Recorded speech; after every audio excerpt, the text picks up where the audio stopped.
యాదాద్రి భువనగిరి జిల్లా రాజపేట మండలం రఘునాథపురం గ్రామంలో మర్కుకు శ్రీ శ్రీ ఎత్తివర భావానంద భారతీ స్వామి వారి అనుగ్రహంతో శ్రీ విశ్వనాథ గురుదేవుల ఆశీస్సులతో శ్రీ అదరాసు శ్రీధర శర్మ వారి పర్యవేక్షణలో శ్రీ పాండురంగ ఆశ్రమం కేంద్రంగా నిర్వహిస్తున్న శతకోటి హరేరామ నామజప యజ్ఞం పురస్కరించుకుని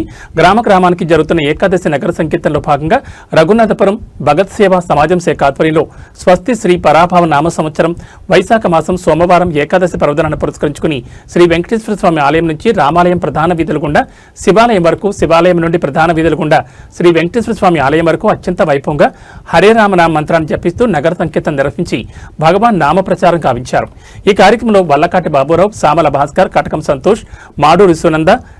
చెన్న బాలసిద్ధులు, రేగొండ వెంకటేష్, బెదగం ఆత్మలింగం, లోక శ్రీనివాస్, బింగి శివరాజ్, సామల రమేష్లు భక్తులు అధిక సంఖ్యలో పాల్గొన్నారు.